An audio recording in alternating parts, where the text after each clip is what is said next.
कभी सोचा है कि हमारी सबसे अनोखी पहचान, एक ऐसा सिग्नेचर जिसे कोई भी कॉपी नहीं कर सकता, वो हमेशा से हमारी उंगलियों पर ही छिपा हुआ था? आज की कहानी एक ऐसे ही निशान की है जिसने दुनिया को देखने का नजरिया ही बदल दिया। नो कोचिंग्स की सीरीज डू यू नो में आपका एक बार फिर से स्वागत है, जहां हम रोजमर्रा के फैक्ट्स के पीछे छिपी कुछ ऐसी ही अनसुनी कहानियों को सामने लाते हैं।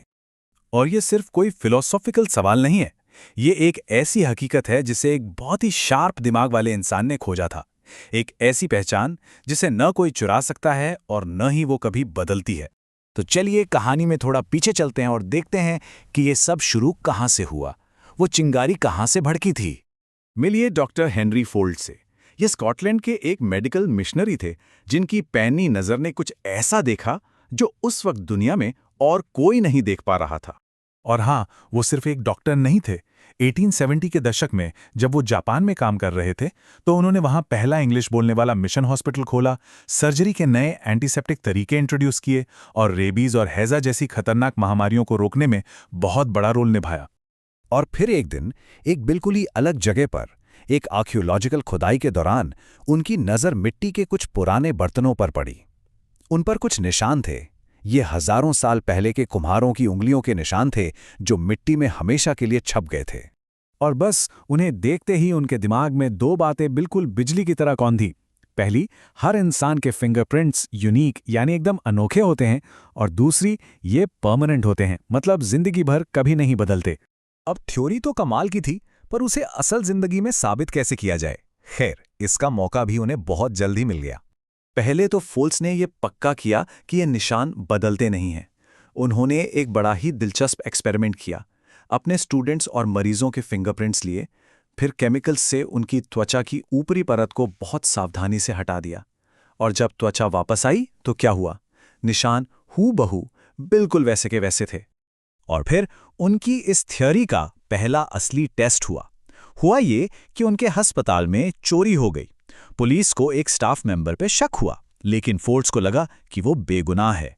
उन्होंने क्राइम सीन पर मिले उंगलियों के निशानों की तुलना उस स्टाफ मेंबर के निशानों से की और साबित कर दिया कि वो दोनों बिल्कुल अलग हैं। इतिहास में ये पहली बार था जब ऐसा कुछ हुआ था।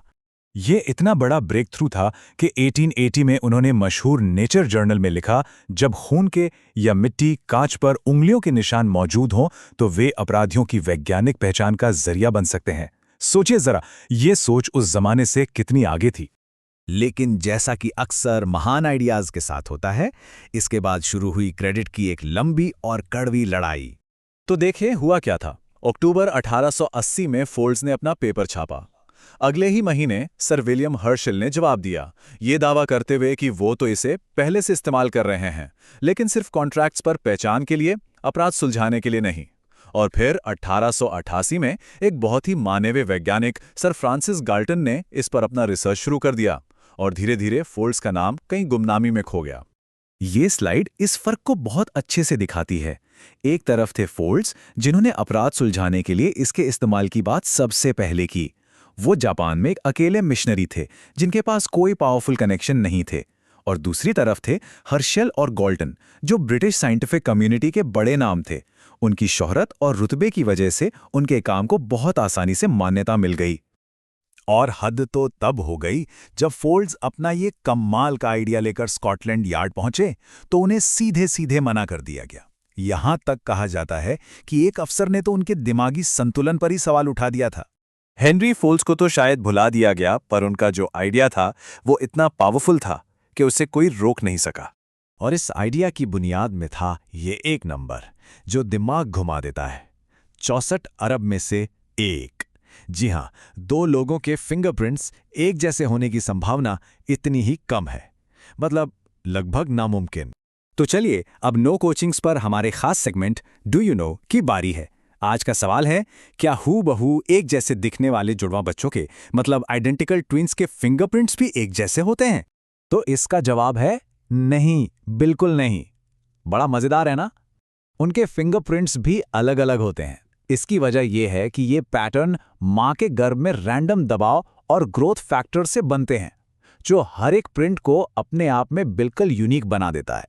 वैसे तो हर फिंगरप्रिंट अलग होता है, पर इन्हें कुछ बेसिक पैटर्न्स में बांटा जा सकता है, जैसे कि आर्च जो एक लहर की तरह दिखता है, और लूप जो एक तरफ से शुरू होकर वापस उसी तरफ घूम जाता है। और भी हैं, जैसे टेंटेड आर्च जिसमें एक नुकीला मोड़ होता है, और वर्ल जो एक बवंडर की तरह गोल गोल घूमता है। पर असली खेल इन पैटर्न्स के अंदर की बारीक डिटेल्स का है, जो हर इंसान को सचमुच में अनोखा बनाती हैं। लेकिन कहानी के हीरो का अंत देखिए। ये कितनी बड़ी ट्रेजेडी है कि 1930 में जब हेनरी फोल्ड्स की मौत हुई तो वो गरीबी में थे, गुमनामी में थे, और इस बात से बेहद नाराज थे कि उन्हें उस सिस्टम के लिए कभी वो श्रेय नहीं मिला जो आगे चलकर करोड़ों जुर्मों की गुत्थियां सुलझाने वाला था। सोचिए, एक ऐसा आइडिया जो करोड़ों लोगों को इंसाफ दिलाता है, पर उसके बनाने वाले को ही इंसाफ नहीं मिला।